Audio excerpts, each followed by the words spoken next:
Je vais essayer de faire aussi très court, comme tout a été déjà dit déjà avant, donc ça va me permettre effectivement de m'adresser à vous sur un certain nombre de sujets, un peu peut-être à contre-emploi, parce que si on parle de Siemens d'habitude, on parle de l'énergie, on parle de la génération d'énergie, que ce soit des centrales au gaz, on en fait en France, mais qui sont très écologiques, à la différence des centrales charbon, qu'on fasse de l'éolien offshore, onshore, qu'on fasse de la transmission avec, je vois ici RTE, avec la ligne entre la France, la première ligne du supergrid entre la France et l'Espagne, le projet Inelfe, qu'a fait à partir de la France, ou alors qu'on parle naturellement de l'efficacité énergétique, que l'on parle de tous les aspects que l'on peut naturellement faire, contribuer en ce qui nous concerne dans la société électrique.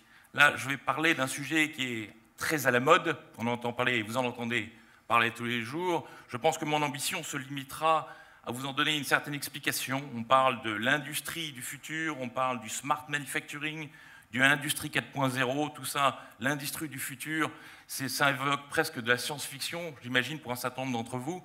Pour moi, il s'agit naturellement de vous donner quelques éléments sur cette évolution des méthodes de production dans l'industrie. Qu'est-ce que ça cache? Quelles sont les formidables révolutions et qui probablement évoqueront, pour l'un ou pour l'autre, un certain nombre de pistes nouvelles. Je fais cela en référence à ce que j'ai eu dernièrement comme discussion avec le patron d'un TSO français très important qui m'en a donné quelques clés que je n'attendais pas à ce stade. J'y reviendrai tout à l'heure. L'usine du futur, si je regarde la définition, et je pense qu'elle est intéressante, l'usine du futur est dite, elle sera plus agile, flexible, moins coûteuse et plus respectueuse de ses travailleurs et de l'environnement, grâce à un fort niveau d'automatisation et d'intégration numérique de l'ensemble de la chaîne de production. Je pense que c'est une définition, comme vous l'avez vu, un peu floue, abstraite, qui mélange à la fois les objectifs d'efficacité et les moyens technologiques. Et pour vous donner un certain éclairage, je vais me borner à quelques éléments que vous avez ici dans l'agenda. La digitalisation, c'est le mot-clé. C'est ça l'outil de transformation. Est-ce que c'est une révolution? Est-ce que c'est une évolution? Je pense qu'à l'issue de cette petite présentation, ça sera à vous de vous en faire une idée. Le deuxième aspect, et ça c'est pour ça que j'ai pris des transparents, j'espère que ça marchera, vous aurez une certaine visualisation de ce que ça représente. C'est une réalité industrielle. Cela fonctionne. Et pour que ça fonctionne, pour vous donner une preuve, on prendra quelques exemples d'applications. On passera aux travaux pratiques. Enfin, il y a une opportunité pour le redressement industriel français qui nous concerne tous, acteurs industriels. Vous savez que la part industrielle de notre PIB chute pour arriver à un niveau qui soit inférieur à l'Angleterre, ce qui n'est pas dire. Donc, inutile de vous dire que là, il s'agit d'un véritable challenge économique qu'il s'agit de relever, et je pense que c'est un défi pour tous les industriels, grands et petits, là aussi j'y reviendrai. L'impact sur l'industrie, encore une fois, l'ensemble, l'industrie, l'énergie est partout. Comment on est capable naturellement d'utiliser cela? Mais il n'y a pas d'évolution-révolution aussi sans la place de l'homme. Quelle est la place de l'homme? Et là, peut-être quelques craintes que j'entends ici et là en France, qui toujours me surprennent. Et enfin, le regard citoyen. Comment s'inscrit cette nouvelle usine, cette transformation industrielle, révolution industrielle, dans la société et le regard que l'on peut porter là-dessus? Rapidement, qu'est-ce qui nous fait évoluer et qu'est-ce qui fait évoluer le monde? Ça, c'est simple, c'est l'Internet. L'Internet, ce n'est pas une invention nouvelle, vous allez me dire. Ça existe, ça a changé un certain nombre d'habitudes, on n'a plus de fax, on est capable de travailler avec des flux. Ce qui change d'une manière très importante, et vous l'avez vu tout à l'heure dans les petits touch points qui ont été donnés sur l'évolution, c'est une augmentation massive des flux de contenu, software, applications métiers. En gros, si je regarde une entreprise comme Siemens en France, avec 7000 personnes, on a une multiplication de flux en termes de software par 2 tous les 3 ans. C'est le rythme actuel avec une tendance à l'accélération. Donc les réseaux, le flux de données, notamment dans le domaine industriel, va bien au-delà de ce qui a été donné ici en moyenne avec les contributeurs individuels. C'est quelque chose d'absolument exponentiel, qui se combine avec un deuxième aspect très important aussi, c'est la baisse des coûts de communication et la rapidité de la transmission. Ça aussi, très important, les serveurs, la taille des serveurs et tout ce qui va derrière, l'infrastructure qui est donnée en réseau optique, je ne vais pas m'étendre, dans l'ensemble de la chaîne, conduit à une action quasi simultanée, acquisition d'informations très importante, rapide, à un faible coût. Et le troisième aspect, qui est sans doute le plus important, et qu'on ne mesure pas forcément, mais pour l'industriel naturellement critique, c'est les coûts d'archivage de ces données qui chutent et qui en permettent la conservation. Ça, c'est un élément central également, c'est-à-dire que le stockage de l'information, qui va ouvrir la porte au big data, apporte le véritable élément central. Et j'y ajoute un dernier élément aussi qui est très important aussi, c'est l'ensemble des capteurs, des machines, des données, l'ensemble des outils numériques aussi ont eu une évolution très importante qui permettent maintenant de les généraliser. Là aussi, j'y reviendrai. Alors, si on parle de révolution, vous avez ici un petit mapping pour bien se dire quelle était la première révolution. On a une deuxième qui nous réunit tous aujourd'hui. La première, c'est la mutation de l'énergie au fur et à mesure dans les siècles derniers. Et vous voyez l'accélération. Alors, il y a quelques petits... Voilà, je vais y revenir. D'abord, l'apparition des systèmes mécaniques, c'est la fin du 18e. La fin du 19e, naturellement, les machines à vapeur. Enfin, industrielles, pardon. D'abord, fossiles et hydrauliques. Après, électronique, la révolution électrique, qui est donc qui est la fin du 19e.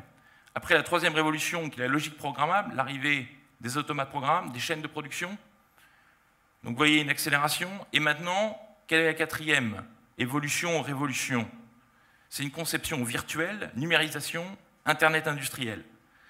Et vous voyez ici l'accélération qui est dans deux sens, à la fois une rapidité plus importante, une accélération, et si on regarde le gradient, la deuxième dimension, l'expertise et le niveau de difficulté augmentent lui aussi d'une manière absolument extraordinaire. C'est-à-dire qu'on est en train de transcender un certain nombre de frontières traditionnelles entre le physique, le temporel et organisationnel. Les vrais enjeux maintenant pour l'industrie, ils sont multiples.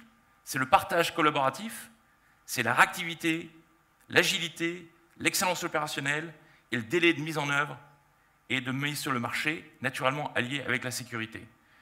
Et nous sommes entrés dans un monde où on assiste véritablement, et c'est ça que j'arriverai peut-être à démontrer sur 2-3 exemples, une convergence du monde du virtuel et du réel. Ce qui était uniquement une utopie arrive, et cette révolution, on pourrait dire, c'est un game changer. C'est l'usine du futur, c'est l'enjeu concurrentiel majeur. Alors, le dernier slide un peu théorique que je voudrais vous soumettre, c'est quelles sont les réalités industrielles. Et c'est là où c'est compliqué, parce que d'habitude, vous avez vu sur le graphe d'avant, enfin sur la charte d'avant, qu'on était dans une séquence linéaire, accélérée, certes, avec une complicité qui augmentait, mais c'était une rupture technologique unique. Alors que là, on assiste à un foisonnement que l'on peut mettre dans les 5 premiers têtes de chapitre. Ce sont 5 grands changements technologiques qui se nourrissent les uns des autres. Ce sont des briques dont l'articulation, le fonctionnement entre elles permettent de faire une évolution très importante. La première, c'est la digitalisation de la chaîne de valeur. C'est l'élément central. Là-dedans, vous allez retrouver le big data et l'analytique. C'est la présence de capteurs sur les machines et les produits qui permet de collecter d'importantes sommes de données. Et avec les outils de traitement, les algorithmes, ces données permettent d'optimiser la chaîne de production en identifiant de manière très fine les problèmes qui surviennent, également d'accroître la connaissance sur les habitudes et préférences des consommateurs. On raccourcit la chaîne d'une manière phénoménale, on est capable d'être en time to market très proche. Naturellement, ces technologies vont de pair avec le cloud. Le cloud, c'est un outil ultra utile qui permet de mutualiser l'information, la gestion des logiciels et des données. Si je passe à la deuxième rubrique, c'est l'automatisation, la transitique et la robotique. Je ne vais pas insister sur l'ensemble des aspects. La robotisation, ça, c'est quelque chose de nouveau parce que la conception que vous en avez et qu'on a pour l'instant, le robot est un élément en bout de chaîne avec des bras articulés qui bougent dans tous les sens. Maintenant, on parle de robots humanoïdes. On reparle de robots qui partent, qui travaillent au milieu d'un milieu humain, qui prennent en charge un certain nombre de tâches pénibles, et ça vaut beaucoup mieux que des réformes sur la pénibilité, permet effectivement de faire des choses et d'assumer des tâches qu'on ne veut pas donner aux humains pour que les risques sont trop importants. Vous avez enfin le deuxième aspect sur lequel je voudrais insister, c'est la simulation.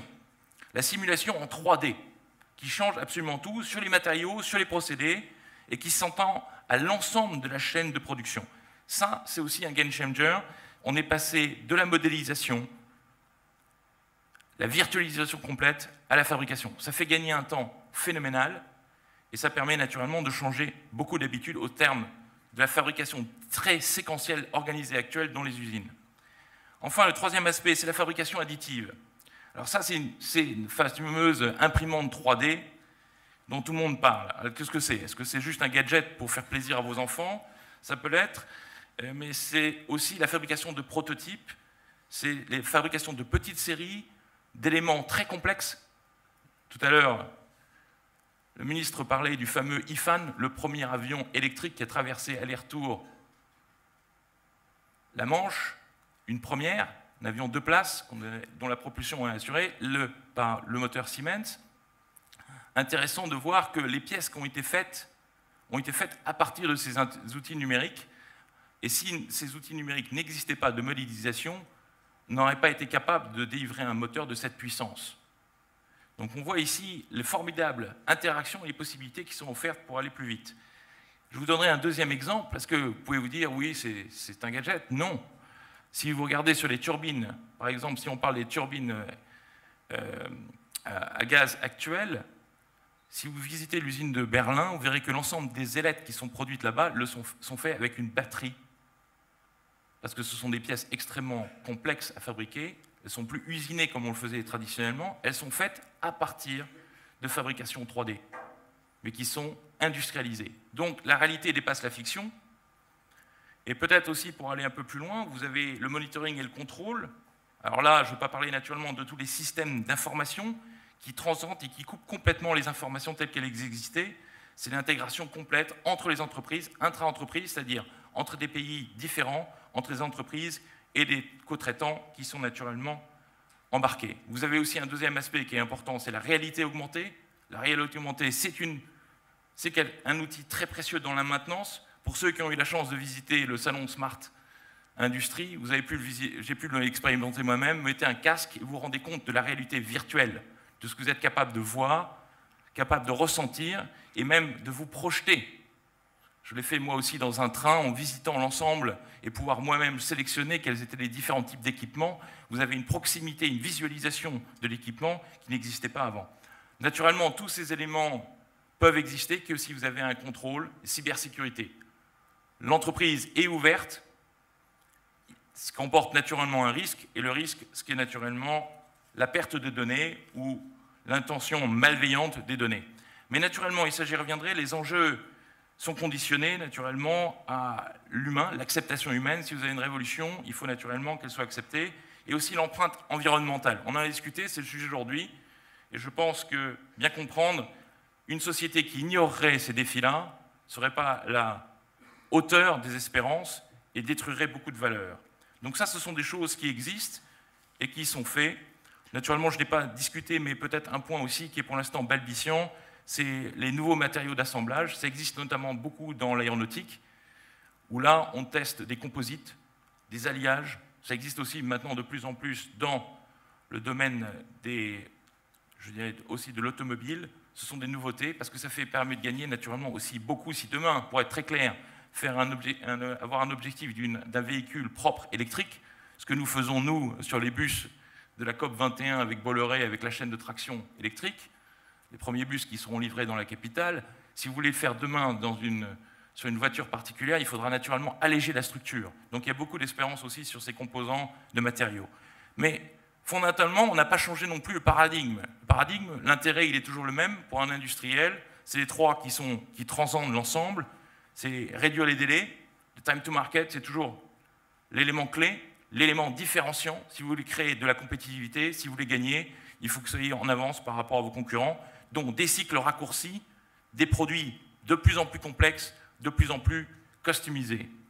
Deuxième aspect, c'est toujours la productivité. Les objectifs pour un industriel, c'est clair. Quand vous dirigez une entreprise, c'est 4-5% de productivité chaque année. Donc il faut trouver. Et le levier de productivité, c'est l'intelligence, c'est l'innovation. Il faut faire bien de la première fois. Il faut naturellement avoir des productions de masse, certes, mais individualisées par rapport à j'allais dire, une multitude de clients avec des besoins différents. Et enfin, augmenter le rendement et la qualité, ça, c'est quelque chose de très important aussi, parce que la non-qualité coûte du temps, de l'argent, de la réputation, et je pense que là aussi, les efforts sont à faire. Je passe à quelque chose de donc très concret. Alors, je ne sais pas si les petites animations vont fonctionner. Si, voilà, très bien. Vous avez ici quelque chose d'assez amusant, c'est la dernière chaîne de fabrication de la Maserati. Un bel objet, je pense. Et là, comment a été faite cette chaîne de fabrication? Elle a été faite complètement dans l'esprit de l'industrie du futur. C'est la numérisation, simulation, qui ont permis de réaliser des économies significatives et d'adresser des enjeux complexes mentionnés précédemment, en interagissant entre le monde réel et le monde virtuel, par étapes, sur l'ensemble de l'étape de cycle de vie du produit. Ça veut dire quoi? C'est la conception du produit, interaction entre le monde réel et le monde virtuel, c'est-à-dire vous concevez, c'est ce que vous voyez dans la conception du produit, l'ensemble sur un outil numérique. L'ensemble de ses caractéristiques techniques, l'ensemble de ses forces, l'ensemble naturellement de ses profils d'optimisation, ses qualités vibratoires et ainsi de suite, c'est-à-dire que l'ensemble de la conception se fait, et c'est fait à partir d'un logiciel qui s'appelle le logiciel Enix, qui est vendu et qui existe en tant que tel. Après, vous avez la deuxième phase, c'est le planning et la simulation de l'implantation. Une fois que vous avez conçu votre produit, il faut naturellement organiser l'outil de production, les flux, l'ensemble de la fabrication, l'implantation des robots. Ça a été fait avec un logiciel qui existe, qui s'appelle Technomatics, et qui permet effectivement de visualiser, de prévoir l'ensemble de la chaîne. Et enfin, la simulation des flux de fabrication et l'amélioration continue. Les informations qui sont données par les capteurs permettent naturellement au fur et à mesure d'interagir. Vous allez me dire, c'est très sympathique. Bon, et ça a été fait d'ailleurs, c'est un élément clé que l'on fait en France beaucoup déjà dans la production automobile. C'est à partir de la plateforme TIA, Total Integrated Automation, qui fédère finalement l'ensemble des outils d'automatisme. Le gain là-dedans, vous allez me dire quel est le gain pour l'investisseur de cette usine? C'est à peu près 30% de gain de productivité par rapport à une chaîne classique. Et c'est un délai de lancement considérablement raccourci. Vous avez la flexibilité, vous avez l'ensemble des paramètres. Ça, c'est l'usine moderne. Vous voyez que l'usine part complètement désormais, pas d'une idée conceptuelle, mais part du besoin du marché et est capable de remonter la chaîne de valeur. Mais vous pouvez me dire, sympathique, cependant, ça, tout le monde n'investit pas forcément dans une unité nouvelle de fabrication. Qu'est-ce qu'il en est pour les unités telles qu'elles existent, qui est quand même la grande majorité dans les pays développés?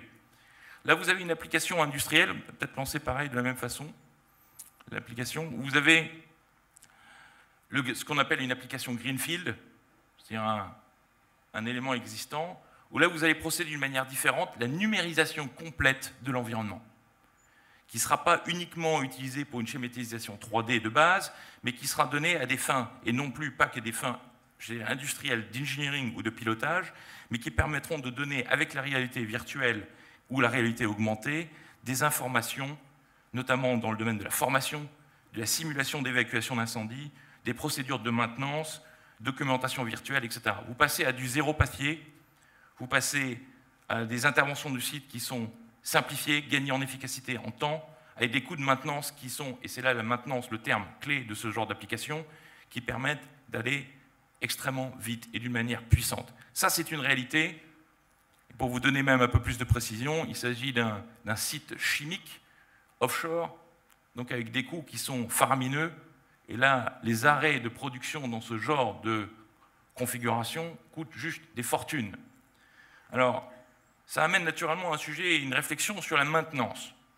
Et pour vous donner peut-être une illustration un peu plus forte de la révolution ou de l'évolution qui est en cours, c'est qu'on passe finalement d'un monde qui était de la maintenance corrective. On a une panne, on fait intervenir des personnes du service. On est passé maintenant après au préventif. Qu'est-ce que c'était le préventif? C'était simplement un automate programmable ou un certain nombre de programmes logiques, qui récupérait l'information, qui fait un outil statistique et qui prévoyait finalement chaque été ou je ne sais quand des arrêts programmés pour faire échanger les pièces d'usure dont on prévoyait l'usure. On est arrivé maintenant à une maintenance prédictive. C'est-à-dire, à partir du moment où vous avez des capteurs non intrusifs un peu partout, qui regardent la thermographie, l'infrarouge, l'ultrason, l'analyse vibratoire, et avec des algorithmes, vous êtes capable de faire du prédictif. Donc vous intervenez et vous minimisez les temps d'arrêt. C'est des gains absolument gigantesques en tant que disponibilité de l'ensemble de la chaîne et qui permettent naturellement de faire gagner à l'ensemble de la chaîne de la valeur.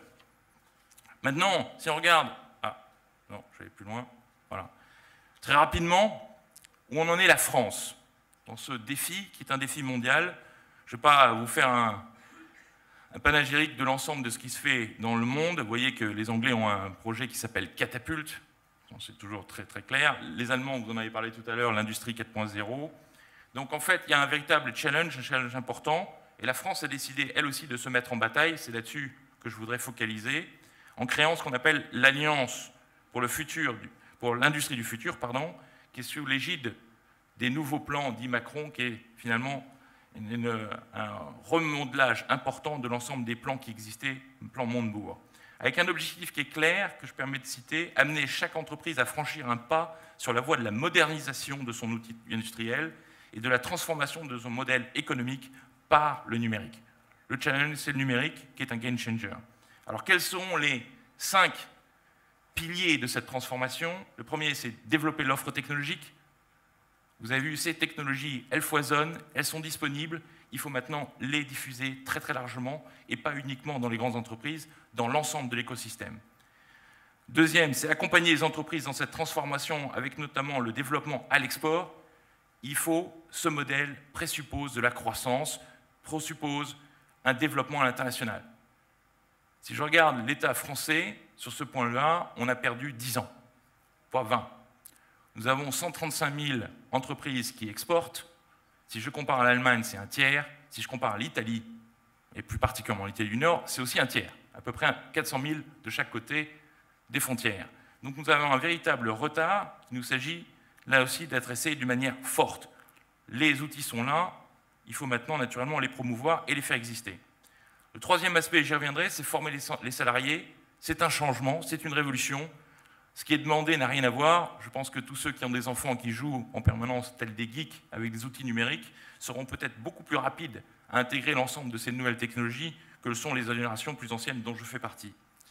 Enfin, renforcer la coopération internationale sur les normes, le sujet est critique. J'allais presque dire les normes européennes. Nous sommes dans une guerre économique. Les compétiteurs sont connus. Il y en a un du côté de l'Atlantique, et de l'autre côté de l'Atlantique, et de l'autre, naturellement, de l'autre côté, du côté de l'Asie. Là, il faut s'organiser de telle manière à avoir des plateformes communes qui soient fortes et européennes, de telle manière à pouvoir résister à ces challenges qui sont des challenges vraiment importants. Concrètement aussi, qu'est-ce que ça veut dire sans rentrer dans tous les détails? On a voulu mettre, et c'est l'intérêt de ce plan, Organisation Alliance pour l'industrie du futur, c'est de regrouper l'ensemble des petites chapelles qui existent d'habitude en France et chacun jouant sa propre partition. Là, les outils, aussi bien, j'allais dire, d'organisation régionale, l'association des maires, enfin des régions de France, qui jouent un rôle important dans le financement, l'action du gouvernement, vous voyez ici la DGE, l'ensemble aussi des partenaires financiers, notamment la BPI France, et les associations aussi bien mécaniques qu'électriques. Je salue d'ailleurs Vincent Jonot de Gimelec qui porte cette ambition. Donc tout ça de telle manière à porter rapidement, soutenir l'effort notamment des PME, PMI. Parce que ce que je vous ai dit, si on veut réussir, la grande entreprise ne peut pas réussir seule. Il faut qu'elle ait le tissu, l'écosystème qui soit capable de supporter cette innovation. Tout chef d'entreprise, une grande entreprise, sait que l'innovation est portée notamment par les startups, par les PME innovantes qui doivent supporter cet effort. C'est ce lien privilégié entre l'un et l'autre et les universités qui permettent de faire avancer et faire avancer plus vite. Les outils là aussi sont en place et je le salue parce que c'est un financement des régions, c'est un amortissement accéléré, la loi l'a permis, ça va être probablement, j'espère, prolongé, et avec un objectif assez clair, avec des partenaires désignés par région, avec 2000 projets pour faire passer de l'industrie du 3.0 au 4.0. Je vois arriver une multitude de demandes et qui concernent l'ensemble de l'industrie. Encore une fois, c'est important que ce foisonnement ait lieu et qu'on puisse naturellement surfer là-dessus. Pardon. Un point, c'est quel est le rôle de l'industrie? Il y a beaucoup de choses qui ont été dites, je ne veux pas y revenir naturellement. Il y a des technologies qui existent, ça fait plaisir que Bernard Catlin parlait de réinjection effectivement de l'énergie de freinage dans les circuits. Quand nous faisons l'automatisme d'un certain nombre de voies, aussi bien à Rennes qu'à Toulouse, nous utilisons déjà cette technologie de telle manière à pouvoir naturellement limiter l'efficacité énergétique. C'est un défi de tous les jours, dans le monde industriel comme dans le monde, je dirais, tertiaire. C'est des choses que nous pratiquons avec, j'allais dire, diligence. Les véritables sujets qui vont être pour nous importants, c'est naturellement dans une usine. L'usine est intégrée dans l'énergie, dans un monde énergétique qui bouge vite. Il faut naturellement sécuriser l'approvisionnement. À partir du moment où vous aurez beaucoup de capteurs, vous aurez beaucoup d'électronique, la sensibilité à des intermittences ou des fluctuations est particulièrement importante. Donc il faut savoir aller sécuriser ce type d'usage. Et naturellement, le coût de l'énergie. Le coût de l'énergie est un élément, quand vous regardez toute industrie, qui rentre. Alors les électro-intensifs, on en parle tout le temps parce que c'est probablement 50% de leur coût de revient. Pour une industrie classique de transformation, on parle de 20 à 25%. C'est un facteur critique de la compétitivité. Si nous voulons être compétitifs, il faut naturellement que cette industrie puisse naturellement s'intégrer parfaitement dans la logique telle que nous l'avons. C'est important. Nous travaillons à l'ensemble. Vous voyez que Siemens est peut-être une des rares entreprises qui maîtrise ou qui essaie de maîtriser l'ensemble des technologies, que ce soit du transport, logistique, jusqu'à l'ensemble naturellement des métiers qui sont faits autour du smart grid et de la transmission de l'énergie. Peut-être un des points aussi très importants est l'homme, et ça c'est quelque chose qui me frappe. Très souvent on a tendance à opposer en France, tout particulièrement l'homme et l'industrie. Et je pense que là, il faut revoir aussi notre conception. Et je pense que si on veut avoir la réussite de ce défi, il faut naturellement qu'il y ait un buy-in, que les hommes qui travaillent là-dedans, naturellement, puissent avoir aussi la même vision. Donc ça va demander un travail gigantesque, vous l'avez ici, je ne veux pas le détailler, de révision complète, un travail gigantesque pour les RH, pour mettre à plat les compétences et pour garder le savoir technologique et le mettre finalement dans un mode qui soit collaboratif. Celui qui fonctionne de nos jours, ce n'est plus le système hiérarchisé, séquentialisé, dans lequel on a pressé le plus possible de telle manière à gagner du temps. Il faut qu'on soit beaucoup plus rapide dans l'exécution, c'est-à-dire c'est une économie que j'appellerais presque circulaire. Ça commence à énormément. Je vais vous donner juste un petit exemple simple. En ce qui me concerne, si vous allez au siège de Siemens à Saint-Denis, où il y a 1300 personnes, il y a 900 places assises, et il doit y avoir une dizaine de bureaux qui ne sont même pas individuels, qui permettent d'avoir effectivement des plateformes d'échange collaboratifs, que les collaborateurs se voient, échangent. Le mode hiérarchique est désuet, ne fonctionne plus. Et si on veut résister à la compétition, il faut changer d'une manière assez radicale les manières dont on conçoit l'ensemble de notre vision. Naturellement, l'intérêt, quel est l'intérêt sur le redressement industriel français, qui est un challenge pour tout le monde? Et là, je pense qu'il faut bien comprendre que nous avons un changement de paradigme productif, parce qu'on requiert une main-d'œuvre qui est ouvrière plus qualifiée, beaucoup plus qualifiée, une haute intensité capitalistique, c'est-à-dire effectivement pour pouvoir se payer les logiciels, pour pouvoir payer, vous êtes obligé d'investir de manière capitalistique importante, des réseaux de transport de qualité que nous avons en Europe, une proximité des centres de R&D avec les clients qui sont exigeants. Donc finalement, dans ce nouveau système économique, avec des petites séries, avec la proximité, la réactivité, vous avez finalement tous les paramètres d'une réintégration, d'une réappropriation, relocalisation industrielle. C'est un défi majeur sur lequel on ne peut pas avancer à reculons. Je vais très vite. J'ai été trop long. Oui, un petit peu, mais on va effectivement conclure parce que Gilles Babinet, qui doit nous quitter, va peut-être intervenir aussi sur comment il voit les choses. Est-ce que vous voulez conclure, mon cher Christophe? Ça a été absolument passionnant, c'est ça qui est terrible, mais c'est vrai qu'on a été un peu retardé par la ministre tout à l'heure. Voilà. Si vous voulez conclure, alors, si vous mettez ça sur le dos du ministre, c'est bien, voilà. C'est parfait. Voilà. Non, simplement, je veux dire que, encore une fois, et peut-être un exemple là, en ce moment, sur ce qui est frappant sur le rôle, je dirais, l'aspect citoyen d'une entreprise.